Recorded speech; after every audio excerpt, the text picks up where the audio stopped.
What if I told you that thousands of years before the world witnessed a globally shocking military event, the Bible had already recorded it in detail? Would you be willing to explore it? Imagine this: a people scattered across the world, a sacred city under foreign control for nearly 2 millennia. And then, in just 6 days, everything changes. This isn't fiction, it's history, and the Bible foretold it.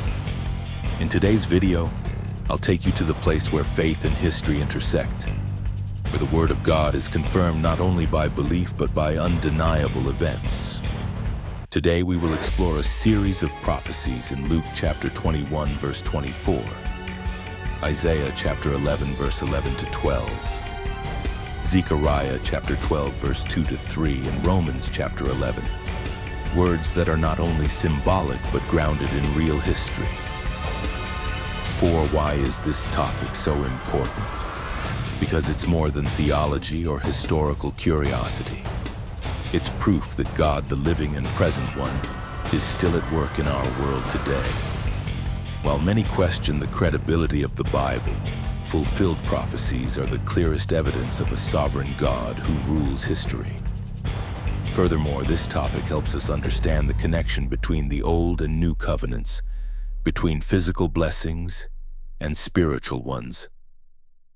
Though the people of Israel today largely have not accepted Jesus as the Messiah, they are still receiving protection, restoration, and even miraculous victories because God's promises never change. We won't just view the 1967 event as a military triumph, but as a prophetic milestone. Because if the Bible was right about the past, then it's right for you and me today. The central prophecy in today's study comes from the mouth of Jesus, recorded in the book of Luke during his teachings at the temple just days before his crucifixion.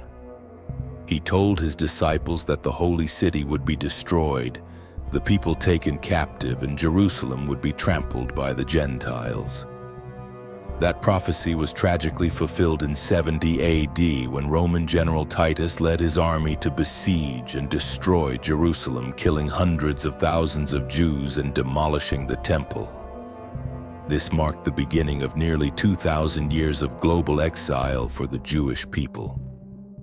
During that time, Jerusalem was ruled by the Roman Empire, Islamic caliphates, Crusaders, the Ottoman Empire, and finally the British.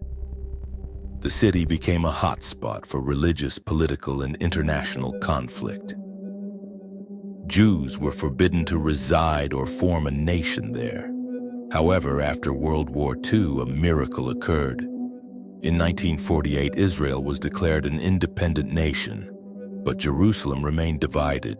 The eastern sector, including the Temple Mount and other sacred sites, was still controlled by Jordan. In Jewish thought, the incomplete control of Jerusalem meant the restoration was not yet fulfilled. Came 1967. In just 6 days, Israel defeated the coalition of neighboring nations and regained full control of Jerusalem. For the first time in nearly 2,000 years, Jerusalem was once again in Jewish hands. What seemed unimaginable happened as if it had been written in a divine script. Luke chapter 21 verse 24. Jerusalem will be trampled by the Gentiles until the times of the Gentiles are fulfilled. These are the words of Jesus himself, a simple sentence packed with prophetic weight. The phrase "trampled by the Gentiles" implies not just military control but also political and spiritual domination. His use of "until" indicates a divinely appointed moment when foreign rule would end and Jerusalem would be restored to the covenant people. History affirms this. From 70 AD, when the Romans destroyed Jerusalem, until 1967, the city remained outside Jewish control. Over 1,900 years passed with various regimes in power. Romans, Byzantines, Islamic rulers, Crusaders, Ottomans, and finally the British. Each had its influence, but none returned Jerusalem to the Jews. Then in just 6 days in June 1967, the unimaginable happened.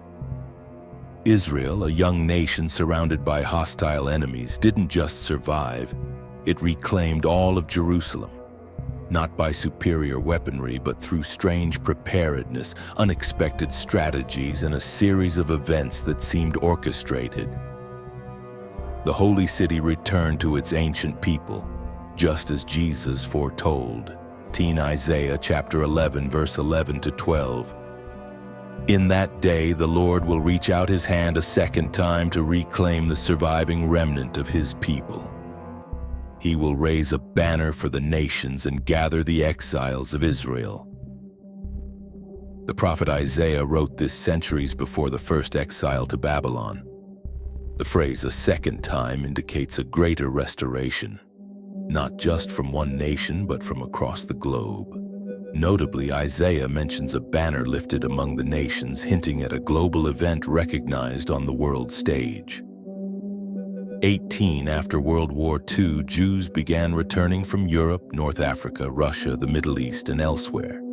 The founding of Israel in 1948 was the first step.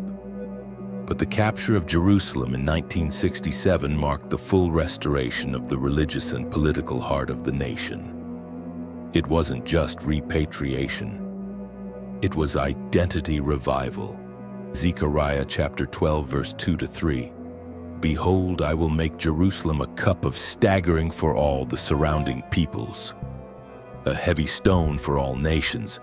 All who try to lift it will hurt themselves. This powerful imagery portrays Jerusalem as a political burden, a place that confounds global powers. The prophecy shows that any attempt to impose will upon the city will bring consequences. Since 1967, Jerusalem has become a focal point of global geopolitics. UN resolutions, peace talks, religious conflicts all center on this city. It is not just a Middle Eastern metropolis. It's a living symbol of prophecy. 22 Romans chapter 11, verse 28 to 29. They are enemies for your sake, but beloved for the sake of the patriarchs. For the gifts and the calling of God are irrevocable. The Apostle Paul, writing to the Romans, affirms that even though the people of Israel have not yet accepted Christ, God still loves them because of his covenant with Abraham, Isaac, and Jacob. God's faithfulness is why they still exist and have even been restored to their land. The 1967 victory illustrates this truth. Not because of merit, morality, or righteousness, but because God keeps his promises. This sends a powerful message. If God has not forgotten his word to them, he certainly hasn't forgotten you. And here's the key point. Prophecy is not just about foretelling the future, it's living proof of a God who governs history. When you see these fulfillments, they are not just facts to remember, they are invitations to trust, obey, and walk in God's plan for your life. Many people today might say, "Oh, that's just a historical coincidence." But when you put the pieces together, from prophecies written thousands of years ago, to the regathering of Jews from around the world, to an unbelievable 6-day victory, the explanation of coincidence feels far too weak. The truth is, these prophecies were written long ago with manuscript copies found in the Dead Sea Scrolls, confirming that they were not recorded after the fact. These scrolls predate the modern state of Israel, strengthening the reliability of biblical prophecy. Moreover, we cannot ignore the reality that since 1967, Jerusalem has been at the heart of global politics. International organizations, peace summits, and regional tensions all revolve around this small strip of land. This clearly echoes Zechariah's prophecy. We live in a world where many treat religion as myth, but the historical facts themselves speak loudly. The Bible doesn't conflict with reality.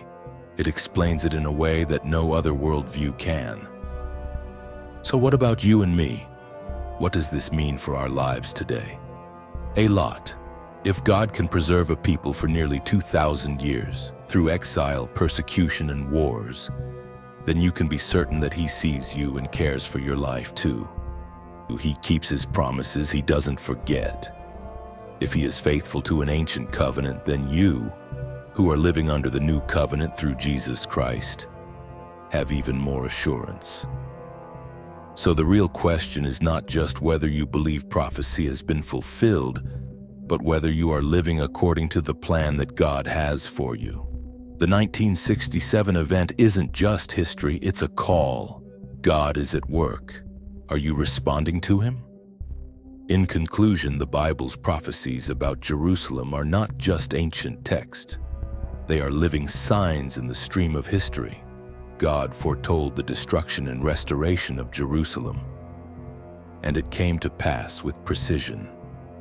Though the people of Israel have not yet embraced the Messiah, they are being preserved because of the covenant God made with their forefathers. This proves that the Bible is not just a religious book.